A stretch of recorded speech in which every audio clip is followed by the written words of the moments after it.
예수께서 아시고 이르시되 너희가 어찌 떡이 없으므로 수군거리느냐? 아직도 알지 못하며 깨닫지 못하느냐?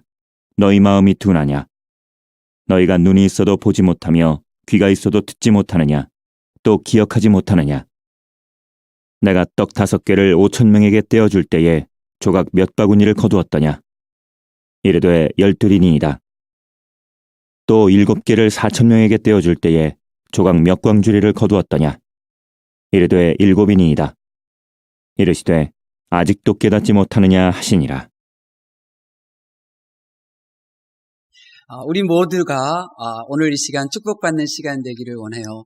우리 모두를 축복하고 여러분 자신을 축복했으면 좋겠습니다. 한번 이렇게 말해볼까요? 빛이 있으라. 네, 우리 모두를 향하여, 여러분 자신의 인생을 향하여 다시 한번 축복하겠습니다. 빛이 있으라.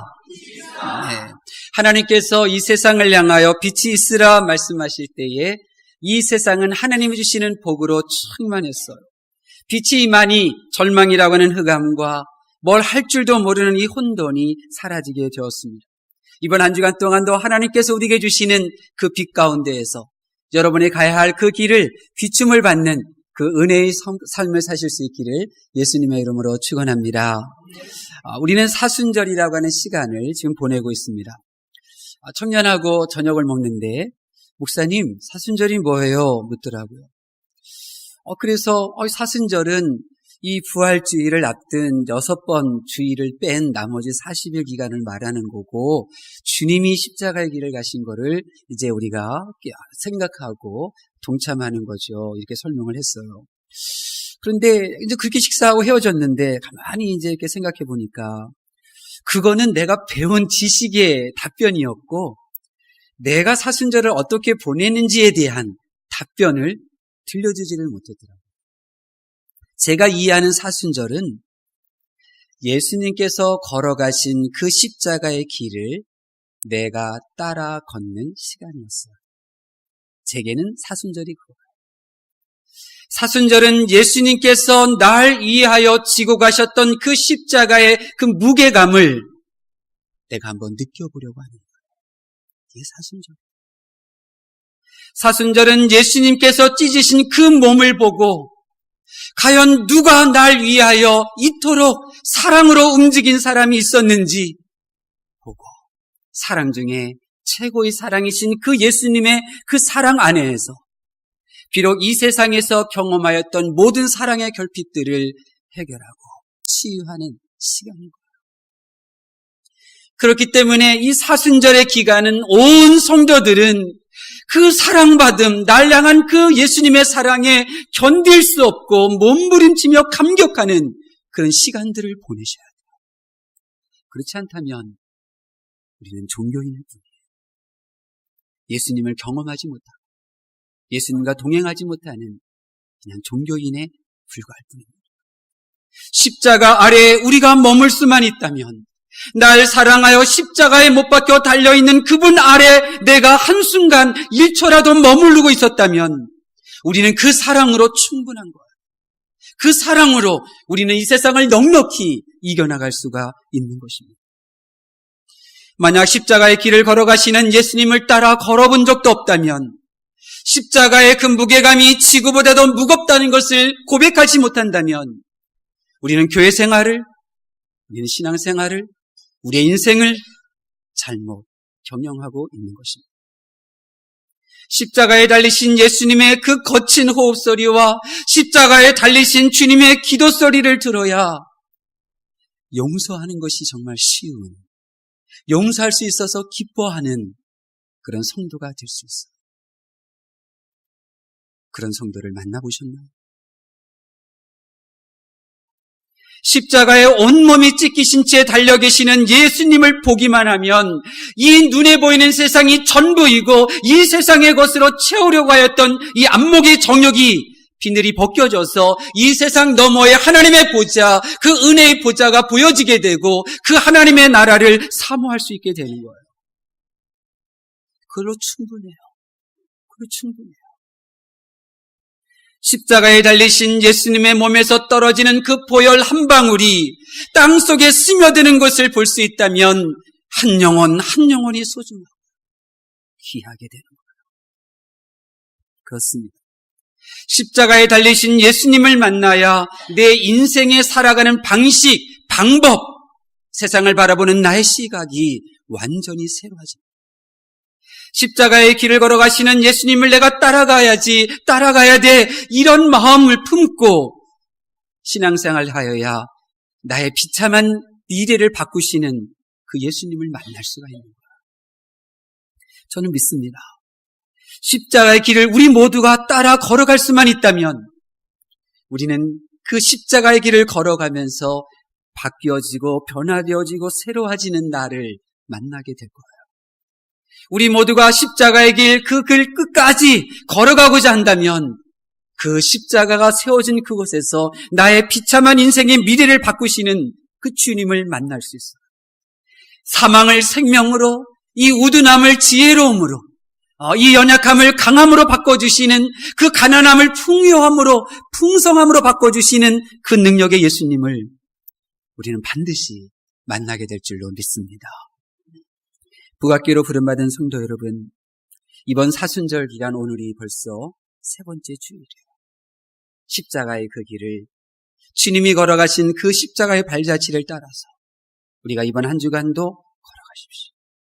먹든지 마시든지 걷든지 뛰든지 무엇을 하든지 십자가에서 날 위하여 못 박히신 그 주님을 꼭 만나 그 십자가를 반드시 경험하여 이 지긋지긋한 감사할 줄도 모르고 만족할 줄도 모르는 우리의 인생의 이 삶과 미래를 완전히 바꾸실 수 있기를 예수님의 이름으로 축원합니다.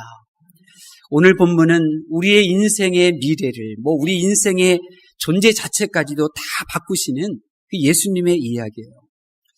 도대체 내 미래가 어떻길래 내 인생까지도 바꾸느냐?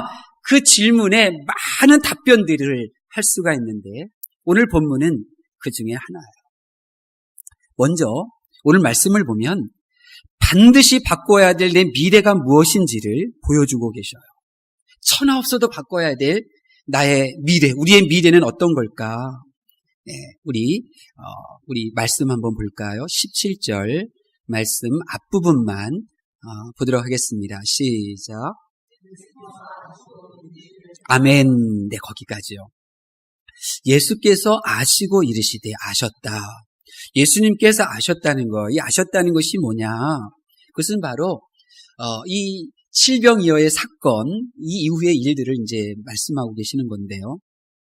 오늘 이 제자들의 모습을 통해서 바로 우리가 바꿔야 될 나의 미래가 있는 거예요. 반드시 바꿔야 될 나의 모습이 있는 거예요. 자, 이런 거죠.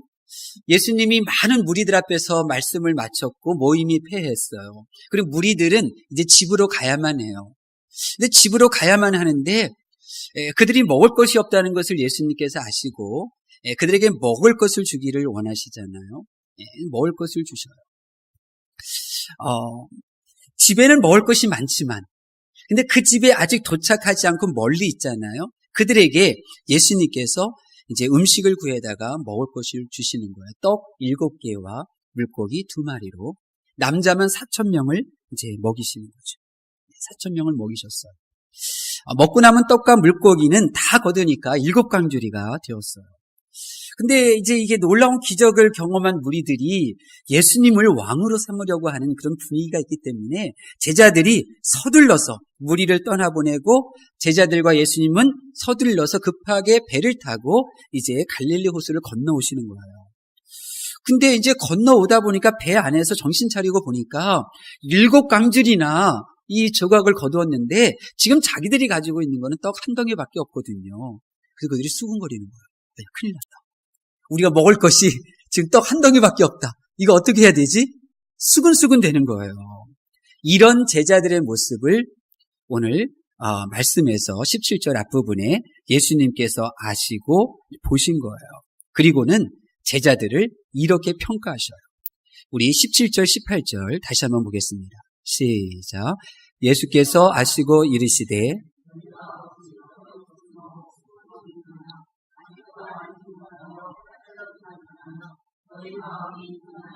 너희가 눈이 있어도 보지 못하며 귀가 있어도 듣지 못하느냐 또 기억하지 못하느냐. 아멘. 저는 이 말씀 읽고 깜짝 놀랐어요. 놀라운 일이에요. 여러분, 제자들이 누구예요? 예수님과 매일매일 생활하는 사람들이에요. 제자들이 누구예요? 예수님의 말씀을 직접 들었고요. 예수님께 행하시는 기적을 매일매일 경험했던 사람들이에요. 예수님의 제자들은 사람 몸 안에 있던 이 악한 영, 이 귀신이 그 몸 바깥으로 떠나는 것들을 수시로 보았던 사람들이에요. 그런데 그럼에도 불구하고 이 제자들은 지금 어떤 존재냐? 알지 못하는 사람, 깨닫지 못하는 사람, 마음이 둔한 사람. 제자들이 이렇다면 우리는 어떻겠어요? 과연 여러분이 나는 옳다 말할 수 있겠어요? 예수님과 함께 한 제자들도 이랬는데 내가 하루 지난 일주일 어떻게 살았는지 알잖아요. 과연 이런 내가 옳다 말할 수 있겠어요? 매일 말씀 그 자체이신 예수님과 함께하는 제자들이 받은 예수님의 평가는 눈이 있어도 보지 못하는 자, 귀가 있어도 듣지 못하는 자, 경험하고 알았던 것을 기억하지 못하는 자. 제자들의 평가는 주님이 나를 바라보실 때 내리는 평가와 다름이 없는 거예요. 사람에게 듣기 싫은 소리는 우리가 속상해도 견딜 수 있잖아요. 사람의 평가는 내가 동의하지 않아도 그건 네 자유다. 나는 그렇게 생각 안 해. 그냥 그렇게 무시할 수도 있어요. 시간이 지나면 다 사그라들 수도 있어요. 그러나 여러분, 예수님이 나를 향한 부정적인 평가는, 예수님이 나에 대해서 부정적인 평가를 들은 사람은 그 누구도 견딜 수가 없는 거예요. 예수님께서 나를 부정적으로 평가하시면 어둠 속에서 슬피 울어요. 이를 알게 돼요. 영원토록 자신을 저주해. 네가 도대체 어떻게 살았길래, 네가 도대체 어떻게 행동했길래 예수님이 나에 대해서 이렇게 부정적으로 평가하실까? 그 예수님의 부정적인 평가를 받는 자기 자신을 용서할 수가 없는 거예요. 슬픈 거예요. 자기 자신이 너무너무나 미워서 이를 가는 거예요. 그리고 자기 자신을 저주하는 거예요. 이게 부정적인 평가를 받은 사람의 모습이에요. 내가 이런 인생이 되었어야 되겠어요? 근데 안타깝게도 이것이 저와 여러분의 미래라는 거예요. 왜 성령 하나님께서 이 제자들의 이 사건을 이 성경책에 기록하셨느냐? 이 제자들이 예수님으로부터 받은 평가, 이 평가가 바로 저와 여러분이 받은 평가랑 똑같다는 거예요. 그래서 이 말씀을 기록하십니다. 여러분, 왜 우리는 눈이 있어도 보지 못하는 자가 될까요? 왜 우리는 귀가 있어도 듣지 못하는 걸까요? 왜 우리는 하나님께서 나를 도와주셨고 나를 위하여 놀라운 일을 행하셨다는 사실을 경험했음에도 불구하고 그것을 왜 기억하지 못한 채 하나님이 없는 것처럼 낙심하며 그렇게 사는 걸까요? 왜 우리는 알지 못하고 깨닫지 못하고 마음이 둔한 걸까요? 마가복음 8장 38절에서 이 세상을 살아가는 우리들에게 세상이 어떤 곳인지에 대하여 개념을 정리해 놓으셨어요. 이 세상은 어떤 곳인가? 여러분은 세상을 어떤 곳으로 생각하시는지 모르겠어요. 근데 예수님은 마가복음 8장 38절에서 세상은 이런 거야 이렇게 말씀하셨어요. 세상은 음란한 곳이다. 세상은 부모 세대, 자녀 세대에 가릴 것 없이 죄로 가득하다. 이 세상으로 가득한 나의 생각이 나의 눈을 멀게 하는 거예요. 세상으로 가득한 나의 귀가 머는 거예요. 세상으로 가득하기 때문에 내가 말하지 못하는 거예요. 내 마음속에 하나님 한 분만으로 그분이 나를 향한 행함으로 기뻐하고 감사함에도 불구하고 우리는 하나님만으로 기뻐하지 못하고 세상의 것을 기웃거려요. 이게 영적인 음란함이에요. 이 잿덩어리인 세상으로 내 눈이 가득하기 때문에 우리는 보아도 알지 못합니다. 내 마음속에 음란과 잿덩어리인 세상으로 가득 차 있기 때문에 들려주어도 들리지 않는 거예요. 가르쳐주어도 깨닫지 못하는 거예요. 그래서 오늘 제자들의 모습을 보세요. 떡이 없어요. 뭐가 수군거릴 일인가요? 그들에게는 그 없는 떡을 만들어내시는 예수님이 계신데 깨닫지 못하고 기억하지 못하니까 떡은 없을지라도 예수님이 계시니 괜찮아 이런 말 하지 못하고 우린 떡이 없어 어떻게 수군거리잖아요. 밀어나기가 깨닫지 못하고, 무리에게 떡을 주시듯 내 영의 양식인 말씀을 예수님께서 주신다는 사실을 알지를 못하는 거예요.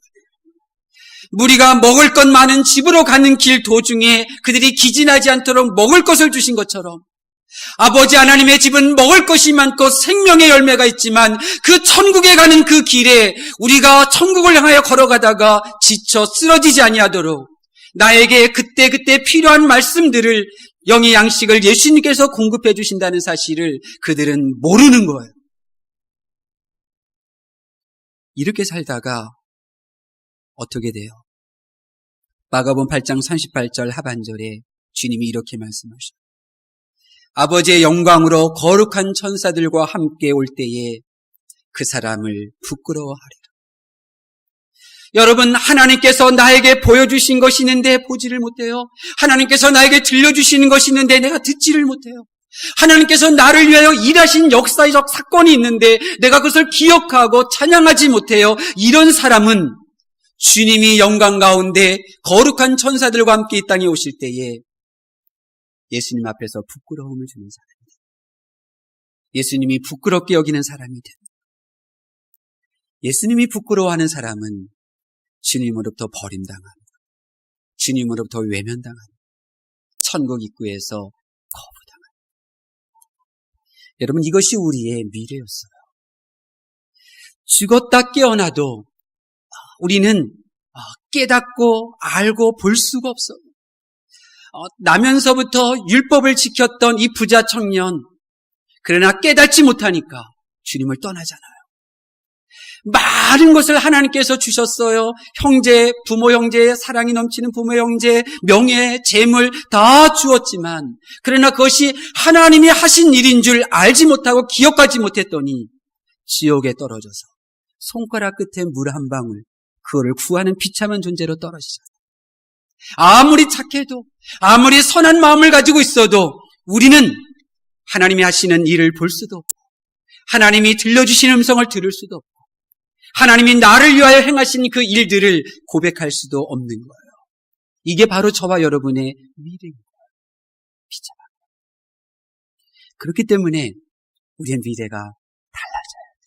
바뀌어져야 돼요. 근데 우리는 안 돼요. 우리는 바꿀 수가 없어요. 예수님께서 이 세상에 오신 일이 바로 그거예요. 주님으로부터 주님께서 부끄럽게 여겨지는 그 사람인 내가 바뀌어질 수 있도록 예수님께서 이 세상에서 행하셨어요. 나의 비참한 미래를 바꾸신 그분이 바로 예수님이시라는 거예요. 그 이야기를 성경에 이렇게 기록하고 있어요. 하나님께서 이 보여주어도 볼 수도 없고 들려줘도 듣지 못한 이 어리석은 이 부끄러움을 주는, 예수님께 부끄러움을 주는 이 사람을 바꾸시기 위하여 예수님께서 어떻게 수고하셨는지 성경에 기록되어져 있어요. 들려드리면 이런 거예요. 어느 날 예수님께 많은 사람들이 한 사람을 데리고 왔어요. 근데 그 사람은 기가 먹었어요. 그리고 말을 더듬는 사람이었어요. 이 사람 좀 고쳐달라고, 이 듣게 좀 해달라고, 말하게 좀 해달라고 이 예수님께 데리고 온 거예요. 그냥 예수님께서 이 사람이 들을 수 있고 말할 수 있도록 많은 수고를 하셨어요. 어떤 수고를 했냐 보니까, 성경을 읽어보니까 첫 번째는 그 사람을 따로 데리고 무리로부터 떠나셨어요.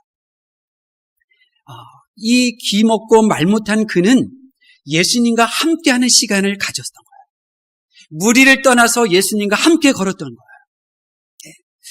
우리도 마찬가지예요.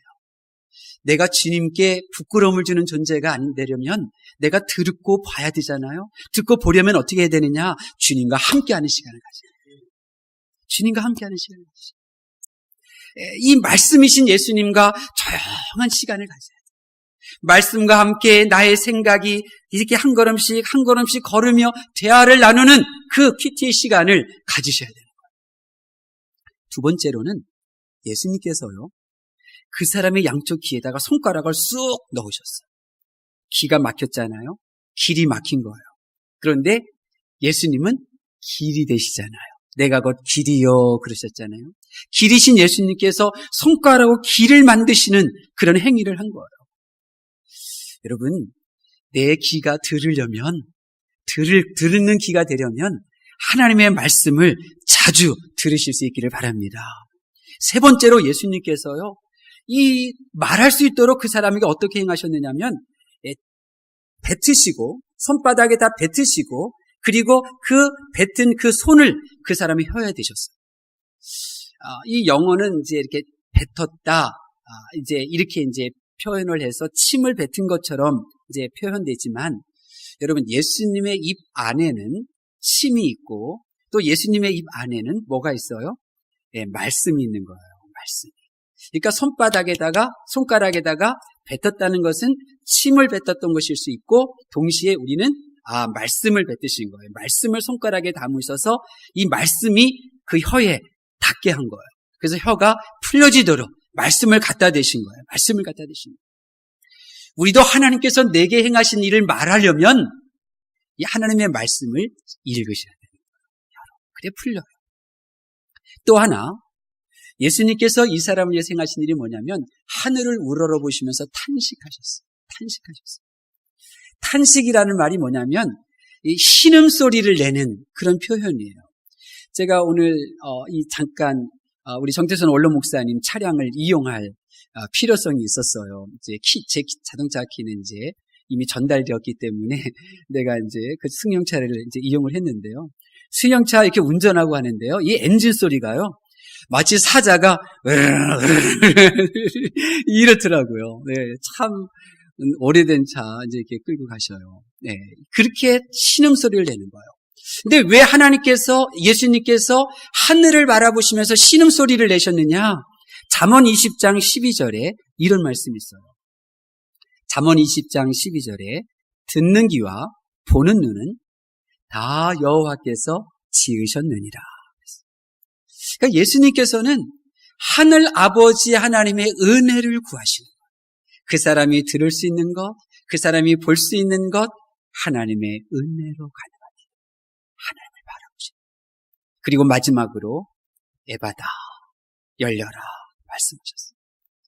예수님은 내게 말씀하시고 나는 예수님의 말씀을 듣는 관계가 형성된 거예요.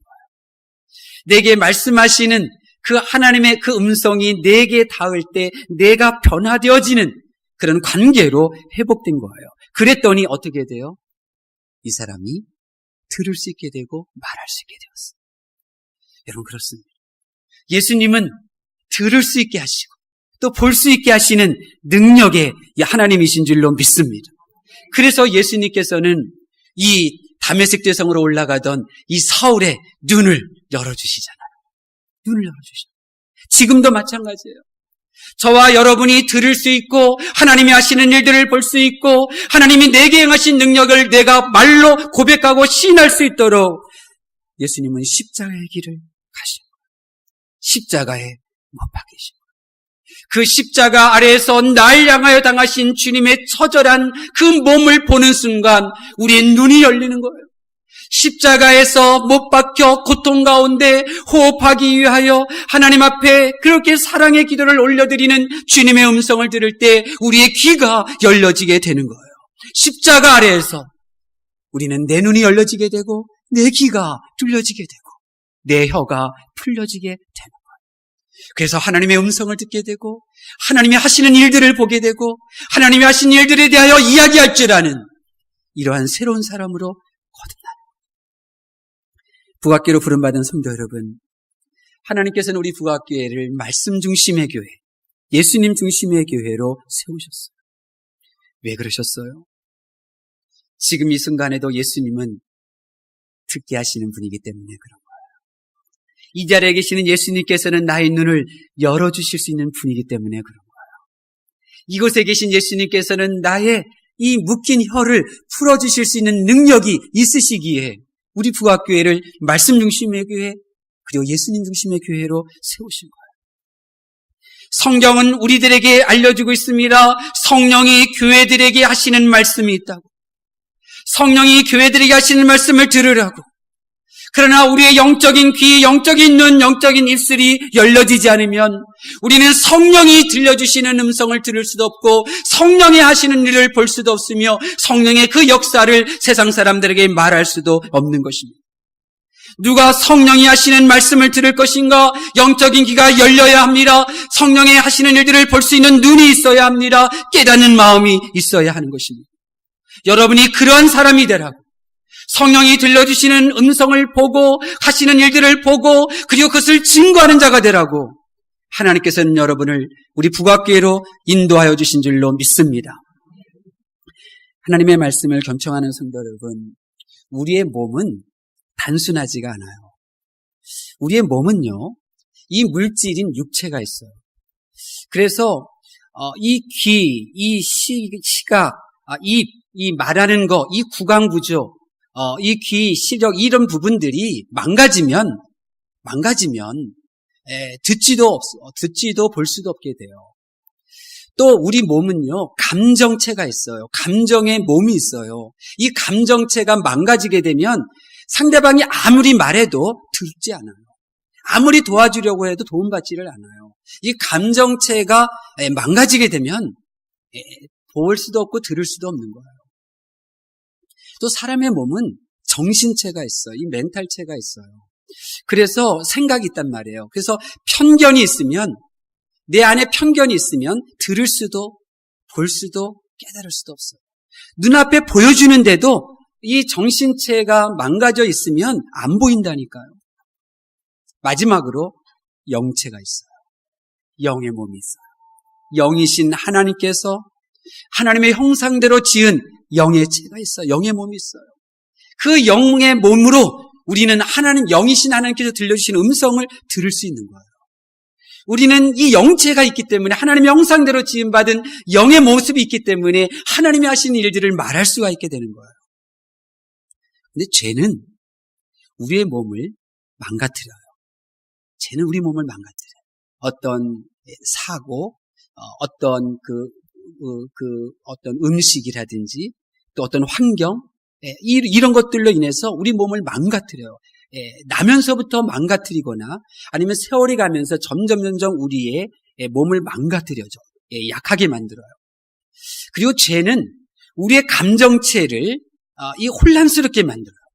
어둠 속으로 만들어요. 그래서 사랑해야 될 사람을 미워해. 이 감사해야 될 사람인데 감사할 줄도 몰라. 이 감정체가 지금 어지럽게 된 거예요. 또 죄는 우리의 정신을 또 혼란스럽게 만들어요. 이 건강한 생각을 하지 못하게 만들어요. 병든 생각을 만들어요. 항상 부정적이고 항상 이게 합력하기보다는 흐트러뜨리려고 하는 이러한 생각을 하게 해요. 죄가 그래요. 죄는 우리의 몸, 우리의 감정, 우리의 생각, 정신을 이처럼 병들게 하고 약하게 하고 제 기능을 발휘하지 못하도록 부정적으로 영향력을 끼쳐요. 그런데 말이에요, 죄는 우리의 영에는 아주 가혹하게 다가와요. 죄는 우리의 영을 죽여버려요. 죄는 우리의 몸과 감정과 정신, 생각은 어느 정도만 망가뜨리는데 우리의 영은 완전히 죽여버려요. 죄에 의하여 우리의 영이 살해당해요. 왜 그런지 아세요? 내 영이 살아있어서 하나님의 음성을 들을 수 있고 하나님이 하시는 일을 보게 되고 하나님이 나에게 역사하셨던 일들을 증거할 수 있게 되면 정신이 건강해지거든요. 그분의 음성을 들을 수 있다면 나의 생각은 바르게 돼요. 그분의 하시는 일들을 보게 된다면 나의 감정은 건강해지는 거예요. 그분이 나를 위하여 역사하신 일들을 보게 되면 나의 몸은 치유가 돼요. 건강이 회복되어지는 거예요. 그렇기 때문에 죄는 영을 반드시 죽이려고 드는 거예요. 영의 생각을 못하게 만드는 거예요. 죄는 가혹해요. 우리 영이 죄에 의하여 살해당해요. 그래서 우리는 듣지 못하는 거예요. 우리는 볼 수 없어요. 그분이 하시는 일들을. 그분이 하시는 일들을 우리는 기억할 수도 없어요. 우리의 영이 약하기 때문에. 이런 우리들을 불쌍히 여기셔서 우리가 하나님이 하신 일을 보고 듣고 이야기할 수 있도록 우리 영을 살리시려고 십자가의 길을 가시고, 예수님께서 보고 듣고 깨닫는 자가 되려고 우리의 미래를 바꿔주시려고 십자가 외에는 길이 없기에 십자가의 길을 가셨고 십자가에 못 박혀 죽으신 거예요. 예수님은 마가복음 8장 34절에 이렇게 말씀하셨어요. 누구든지 나를 따라오려거든 자기를 부인하고 자기 십자가를 지고 나를 따를 것입니다. 여러분, 예수님을 따르는 길은 오직 하나예요. 나를 부인하는, 내 십자가를 지는, 그 외에는 주님을 따라갈 수가 없어요. 예외가 없어요. 나를 부인해야 되고 나의 십자가를 져야 돼요. 어떻게 우리가 나를 부인할 수 있어요? 내가 전부인데 어떻게 내가 십자가를 져요? 이 소소한 행복을 누려야 되는 이 금쪽 같은 시간인데 웬 십자가? 주님을 따라갈 수가 없어요. 그런데 큐티를 하게 되면 그 말씀이 나에게 힘을 줘서 육체의 자아를 부인하게 만들어요. 큐티할 때 그 말씀이 내 십자가를 짊어질 수 있도록 내 영에 힘을 북돋아주는 거예요. 그래서 이 말씀을 묵상할 때 나의 영이 힘을 얻고 나의 영이 나를 부인할 정도로 십자가를 감당할 정도로 나의 영이 성장하기에 우리는 주님을 따라갈 수가 있어요. 그리고 주님을 따라갈 때 우리는 주님께서 나를 바꿔주시는 그 능력을 경험하게 됩니다. 저는 이 길을 갈 것입니다. 주님이 가신 십자가의 그 길. 여러분, 그 길 외에는 다른 길이 없습니다. 주님이 가신 십자가의 길만이 내 유일한 길이며 나에게 영원한 생명을 줍니다. 그러한 문으로 인도하게 될 것입니다. 부디 이번 사순절 기간 동안 주님이 날 위하여 고통당하신 말씀들을 묵상하셔서 주님을 따라가십시오. 여러분을 도와주시고 여러분의 부정적인 미래를 그 희망이 넘치는 미래로 바꿔주시는 그 예수님을 여러분이 만나게 될 줄로 믿습니다. 기도하겠습니다. 하나님께서 사랑하시는 성도 여러분, 예수님께서 나의 인생을, 우리 모두의 인생을, 내 비참한 미래를 바꾸어 주셨습니다. 예수님이 가신 십자가의 글 위에서 나를 부인하고 내가 짊어진 그 십자가를 지고 걸어가는 그 길 끝에서 나의 인생의 비참한 미래를 바꿔주시는 예수님을 만나가게 될 것입니다. 부디 꼭 주님 만나셔서 주님께서 나를 부끄러워하는 자가 아니라 나를 자랑스럽게 여기는 그러한 삶을 우리 모두가 살아가실 수 있기를 바랍니다. 여호와는 내게 복을 주시고 너를 지키시기를 원하며 여호와는 그 얼굴로 내게 비치사 은혜 베푸시기를 원하며 여호와는 그 얼굴을 내게로 향하여 대사 평강 주시기를 원하노라. 아멘.